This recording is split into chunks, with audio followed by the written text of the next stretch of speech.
Welcome to all of you guys, this is Abhay Shukla and you are watching education site. तो आज के इस video में हम एमपीडीएमई काउंसलिंग 2024 के बारे में बात करने वाले हैं। नीट यूजी 2024 का रिजल्ट आ चुका है एंड आज के इस वीडियो में मैं मध्य प्रदेश की जो एमबीबीएस एंड बीडीएस काउंसलिंग होती है उसके बारे में complete A to Z information आपको देने वाला हूं। अगर आपको इस काउंसलिंग के बारे में 0% नॉलेज है, आप इस वीडियो को एंड तक देख सकते हैं, तो मैं आपको 100% गारंटी देता हूं कि वीडियो के एंड में आपको इस काउंसलिंग के बारे में complete A to Z information हो जाएगी। बहुत इंपॉर्टेंट वीडियो है। एमपीडीएमई के बारे में पूरी इंफॉर्मेशन आपको मैं डिटेल में दूंगा। मैं आपको बताऊंगा कि एमपीडीएमई काउंसलिंग 2024 क्या है, एडमिशन प्रोसेस क्या है, कैसे आपको रजिस्ट्रेशन करना है, कैसे आपको प्रोफाइल क्रिएट करनी है, कैसे आपको चॉइस फिलिंग करना है, चॉइस लॉक कैसे होंगी एंड जब चॉइस लॉक हो जाएंगी उसके बाद जो काउंसलिंग का प्रोसीजर होता है जो कि राउंड 1 से लेके स्ट्रे वैकेंसी राउंड यानी कॉलेज लेवल एडमिशन तक के लिए होता है, वो कैसे चलता है, इंस्टीट्यूट रिपोर्टिंग कैसे करनी है, कब करनी है, कितनी फीस लगेगी, सिक्योरिटी फीस कितनी होती है काउंसलिंग के दौरान एंड कैसे आपको अपग्रेड के लिए अप्लाई करना है। फॉर एग्जाम्पल राउंड 1 काउंसलिंग हुई, मुझे विदिशा में एडमिशन मिल गया जीएमसी में एंड मुझे अब अपग्रेड के लिए जाना है, तो मैं कैसे अपग्रेड के लिए अप्लाई करूं कि राउंड 2 में मैं अपग्रेड के लिए कंसीडर किया जाऊं, डॉक्यूमेंट्स क्या रिक्वायर्ड होंगे इस पूरी काउंसलिंग के दौरान एमपीडीएमई 2024 के लिए एंड लास्ट में हम कुछ एफएक्यू हैं बच्चों के, वो भी कवर करने वाले हैं। एक डिटेल्ड वीडियो है जो कि आपको पूरी इंफॉर्मेशन देगी और अगर आपको नीट यूजी में जो रैंक मिली है, जो मार्क्स मिले हैं, उसके हिसाब से एमपीडीएमई की काउंसलिंग करवानी है तो वीडियो के डिस्क्रिप्शन बॉक्स में हमारे टीम के कांटेक्ट नंबर दिए हुए हैं, आप उन्हें कांटेक्ट कर सकते हैं। वो आपको आपकी रैंक के अकॉर्डिंग बेस्ट से बेस्ट कॉलेज प्रोवाइड करवा सकते हैं। तो चलिए वीडियो को स्टार्ट करते हैं। वीडियो को लाइक जरूर करिएगा। पहले बात करते हैं कि एमपीडीएमई काउंसलिंग 2024 है क्या। तो एमपीडीएमई का फुल फॉर्म होता है Madhya Pradesh directorate of medical education.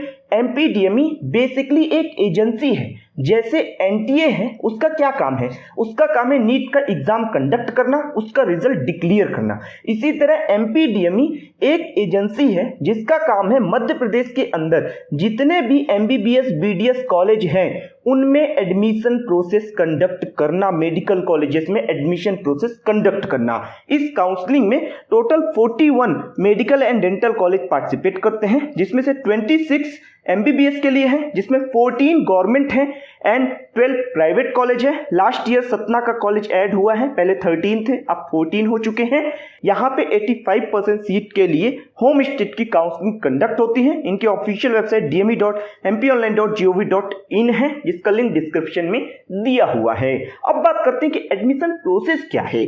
तो यहाँ पे सबसे पहले नीट यूजी का एग्जाम हुआ, आपने एग्जाम दिया, अब उसका रिजल्ट आ चुका है, अब काउंसलिंग प्रोसेस स्टार्ट होगा। तो काउंसलिंग प्रोसेस जब स्टार्ट होगा हम आपको अपने चैनल पे अपडेट करेंगे, सब्सक्राइब इसके लिए जरूर करके रखिएगा। तो काउंसलिंग जब स्टार्ट हो जाएगी, पोर्टल चालू हो जाएगा, तो सबसे पहले बच्चों को अपनी प्रोफाइल क्रिएट करनी पड़ेगी एमपीडीएमई की वेबसाइट पे जाके। प्रोफाइल क्रिएट करने के बाद आपको रजिस्ट्रेशन करना है एंड रजिस्ट्रेशन के बाद डॉक्यूमेंट्स अपलोड करने हैं। अब जब आप रजिस्ट्रेशन करोगे तो वहां पे क्या क्या इंफॉर्मेशन लगेगी, तो वहां पे आपको सबसे पहले अपनी पर्सनल डिटेल्स इंटर करनी है, आपकी एकेडमिक डिटेल्स इंटर करनी है, कैटेगरी अगर कोई है तो कैटेगरी लगा लीजिए, आपका जो डोमिसाइल है उसकी इंफॉर्मेशन फिलअप कर दीजिए, अगर कोई रिजर्वेशन ले रहे हैं सब कैटेगरी के अंदर तो वो इंफॉर्मेशन फिलअप कर दीजिए एंड कॉन्टैक्ट नंबर और ईमेल आईडी, ये सारी इंफॉर्मेशन आपको रजिस्ट्रेशन फॉर्म में फिलअप करनी पड़ेगी आपके अकॉर्डिंग। इसके बाद आपको डॉक्यूमेंट्स पूछे जाएंगे कि जो इंफॉर्मेशन डाली है वो सही है या नहीं, वो डॉक्यूमेंट्स के थ्रू वेरीफाई होगा। तो डॉक्यूमेंट्स अपलोड करने होंगे, जिसमें आपको क्लास 10th की मार्कशीट, क्लास 12th की मार्कशीट, कैटेगरी सर्टिफिकेट अगर अप्लीकेबल है तो, डोमिसाइल सर्टिफिकेट अगर क्लास के लिए अप्लाई कर रहे हैं जैसे कि फ्रीडम फाइटर्स, सैनिक कोटा या फिर पीडब्ल्यूडी या फिर गवर्नमेंट स्कूल, तो उसके लिए उसका सर्टिफिकेट अपलोड करना पड़ेगा। एफिडेविट जो डिक्लेरेशन है कि आप किसी दूसरे स्टेट का डोमिसाइल नहीं यूज कर रहे हैं, उसके लिए एफिडेविट बनवाना पड़ेगा नोटरी से, वो आपको यहाँ पे लगाना पड़ेगा जो कि 100 रुपए के स्टाम्प में बनेगा। अब बात करते हैं कि जब ये डॉक्यूमेंट्स अपलोड कर देंगे, सारे डॉक्यूमेंट्स एंड इंफॉर्मेशन फिलअप कर देंगे, तो फिर आपसे कहा जाएगा कि अब आप 1000 रुपए पे कर दीजिए रजिस्ट्रेशन फीस, जो कि नॉन रिफंडेबल होती है। जब आप रजिस्ट्रेशन फीस पे कर देंगे तो आप लोगों के सामने चॉइस फिलिंग का ऑप्शन आ जाएगा। अब चॉइस फिलिंग में 41 कॉलेज आपके सामने शो करेंगे जो वहां पार्टिसिपेट कर रहे हैं। अब इसमें आप मिनिमम एक ऑप्शन फिलअप करना कंपलसरी, मैक्सिमम की बात करें तो जितने 41 हैं सारे आप फिलअप कर दो लाइन से, कोई दिक्कत नहीं है। चॉइस फिलिंग अच्छे से करोगे तो बढ़िया कॉलेज मिल जाएगा।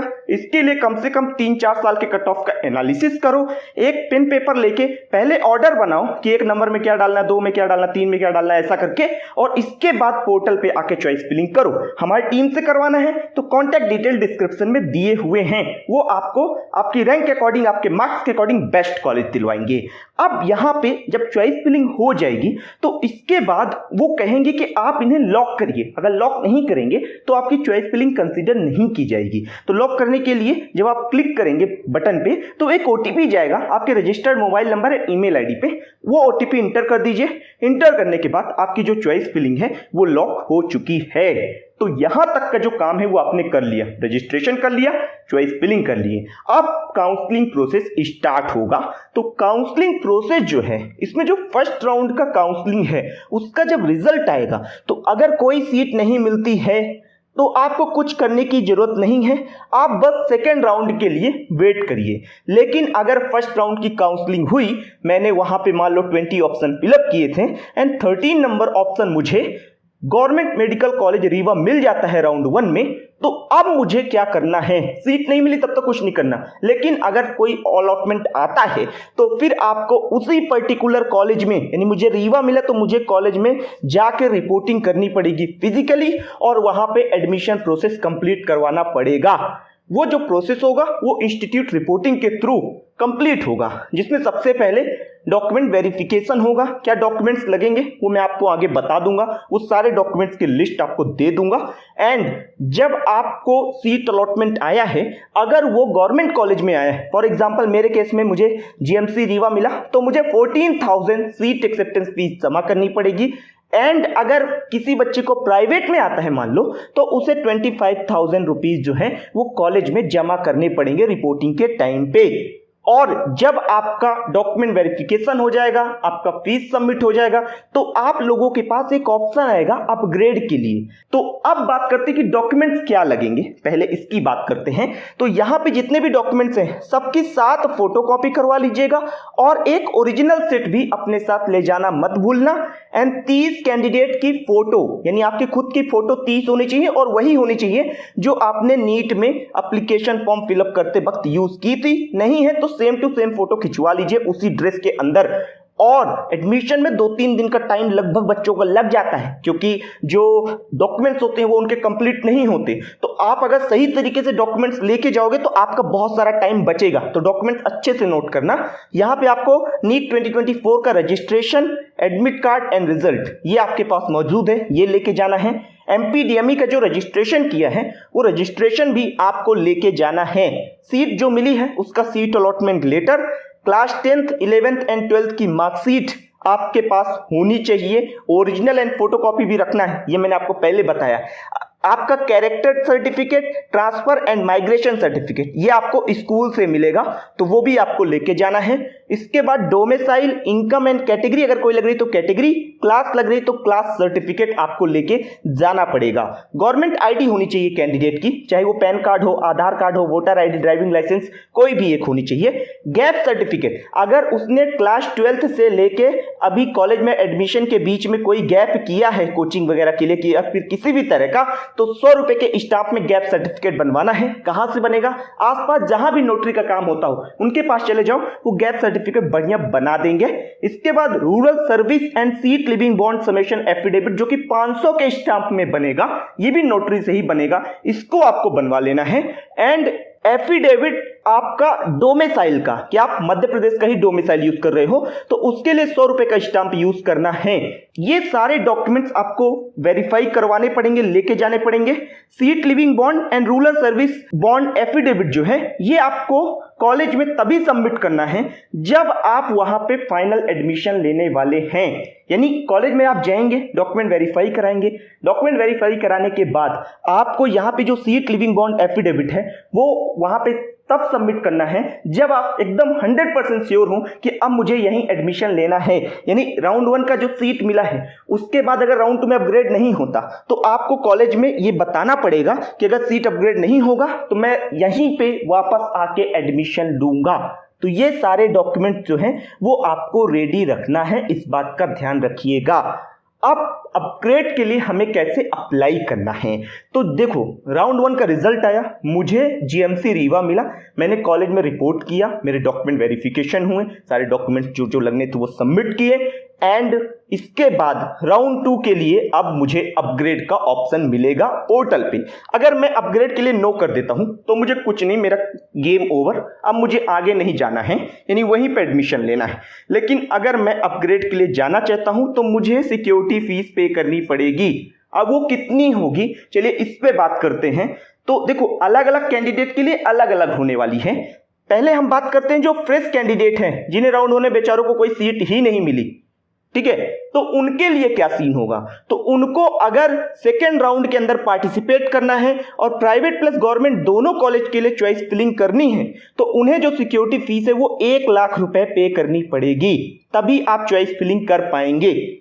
और ऐसे कैंडिडेट जो सिर्फ सेकेंड राउंड में गवर्नमेंट कॉलेज ही फिलअप करना चाहते हैं, राउंड 1 में उन्हें कोई कॉलेज नहीं मिला था, तो उन कैंडिडेट्स को 10,000 रुपए जनरल वालों को और 5,000 रुपए रिजर्व कैटेगरी वालों को पे करना पड़ेगा। अब बात करते हैं जिन्हें सीट मिल चुकी है, जिन्होंने रिपोर्टिंग वगैरह कर लिया है, उनका क्या केस होगा। तो अगर राउंड 1 में प्राइवेट कॉलेज आपको मिला था तो अब सेकेंड राउंड में अगर प्राइवेट प्लस गवर्नमेंट दोनों का चॉइस फिलिंग करना है तो 75,000 आपको भी पे करना है, यानी 75,000 ये और 25,000 पहले पे किए थे, 1 लाख आपका भी हो जाएगा।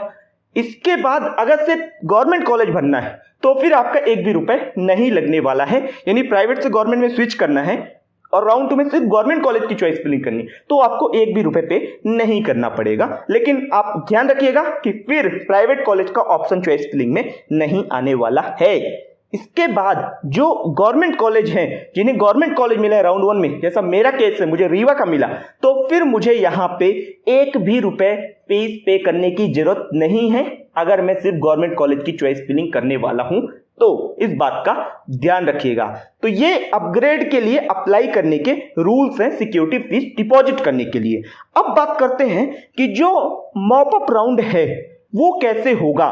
तो देखो जो सेकेंड राउंड है उसके लिए सिक्योरिटी फीस जमा किए, फिर वहां पे फ्रेश चॉइस फिलिंग होगी सभी बच्चों के लिए और फिर से चॉइस लॉक करनी पड़ेगी सभी कैंडिडेट के लिए, ये कंपलसरी है सेकेंड राउंड में, ठीक है। इसके बाद उसका रिजल्ट आएगा, रिजल्ट आने के बाद फिर वही राउंड 1 वाला प्रोसेस, जो कॉलेज मिला वहां पे जाके रिपोर्टिंग करनी पड़ेगी। अब मान लो मुझे पहले राउंड में रीवा मिला था, सेकेंड राउंड में मुझे जबलपुर मिल गया, तो क्या मुझे वापस से जबलपुर में जाके रिपोर्ट करना पड़ेगा?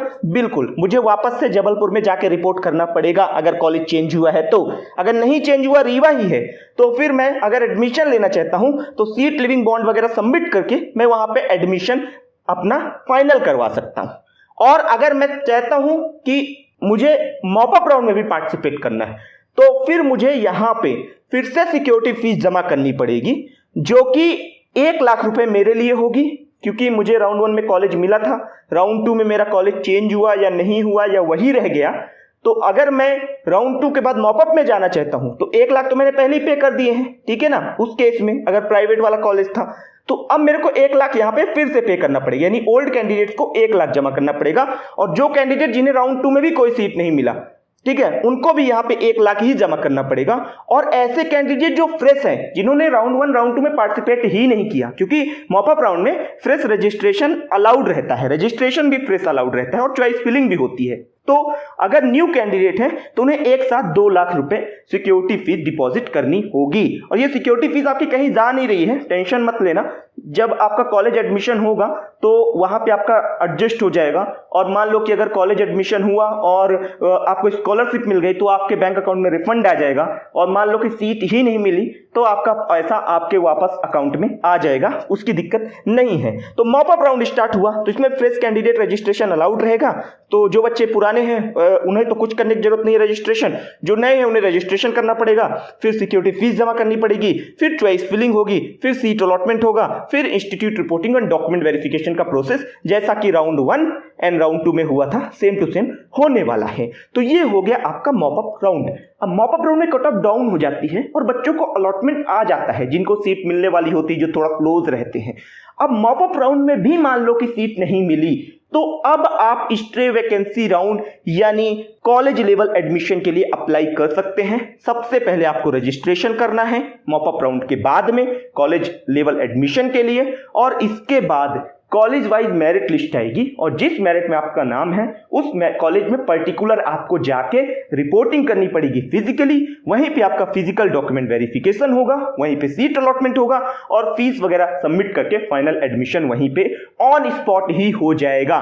इसीलिए इसे स्पॉट काउंसलिंग भी कहते हैं, कॉलेज लेवल एडमिशन भी कहते हैं। तो ये कंप्लीट प्रोसेस हो गया एमपीडीएमई का राउंड 1 से राउंड 4 के लिए या फिर कॉलेज लेवल एडमिशन के लिए। अब बच्चों के कुछ FAQ हैं उनको कवर करते हैं। तो पहला क्वेश्चन ये है कि अगर मैंने अपग्रेड के लिए अप्लाई किया है तो क्या मेरी जो पहले सीट मिली हुई है वो नेक्स्ट राउंड में सेफ रहेगी? तो अगर आपको सेकेंड राउंड के अंदर सीट चेंज नहीं होता तो आपका सीट सेफ है, लेकिन अगर चेंज हो जाता है तो फिर आप वापस से पुरानी सीट का क्लेम नहीं कर सकते।